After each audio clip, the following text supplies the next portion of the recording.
የኢትዮጵያ ቴሌኮም 130 ዓመቱ ነው። የዛሬ 6 ዓመት ኢትዮ ቴሌኮም የመንግስት ለውጥ ሲደረግ 37 ሚሊዮን ሰብስክራይበርስ ነበሩት። ዛሬ ኢትዮ ቴሌኮም በ5 ዓመት የሪፎርም ስራ 79 ሚሊዮን ሰዎች የሞባይል ሰብስክራይበርስ አሉት። በ5 ዓመት 79 መድረስ ከቻል በሌላ 5 ዓመት የት እንደምንደርስ መገመት እምብዛም አይከብድም። የዛሬ 3 ዓመት ሞባይል መኒ የሚባል ልምምድ ኢትዮጵያ ውስጥ አልነበረም። ባለፉት 3 ዓመታት በተሰራው ስራ ዛሬ 50 ሚሊዮን ኢትዮጵያውያን በሞባይል መኒ ገንዘብ ትራንዛክሽን እያካሄዱ ይነግዳሉ። ብዙ አፍሪካ ሀገራት ያላቸውን ፖፑሌሽን 100% የሚሆን የኛ ሞባይል መኒ በ3 ዓመት ውስጥ ብቻ አቺቭ ማድረግ ችሏል። ይህ የሚያሳየው በሪፎርም አሁን በጀመርነው መንገድ ብቃት ያላቸው ሰዎች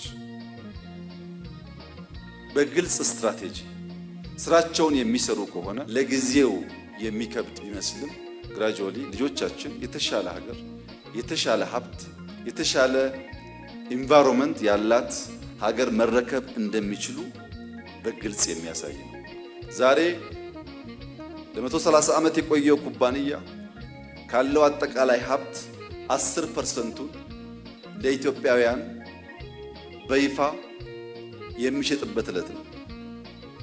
10% የኢትዮ ቴሌኮም ሼር የሚገዙ ኢትዮጵያውያን አንድ ማወቅ የሚገባቸው ነገር ኢትዮጵያ ውስጥ በግልም በመንግስትም እስካሁን ያሉ የውጭም የሀገር ውስጥ ኩባንያዎች በተናጠል ሳይሆን ብዙዎቹ ተደምረው ኢትዮ ቴሌኮምን አያክሉም። ኢትዮ ቴሌኮም በዚህ ዓመት 27 ቢሊዮን ብር ገቢ አስገብቷል ለኢትዮጵያ። 27 ቢሊዮን ብር ገቢ ያስገባ ኩባንያ ንግድ ባንክን ጨምሮ ኢትዮጵያ የላት። ትልቁን ኩባንያ ነው ለገበያ እያወጣ ያለው። ለምንድነው?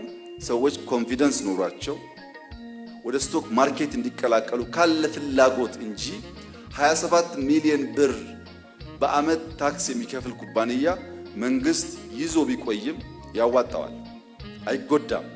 ነገር ግን በዚህ ሰክሰስፉል ኩባንያ ስራ ካልጀመርን በቀር ስቶክ ማርኬት በምናስበው ልክ አይስፋፋም።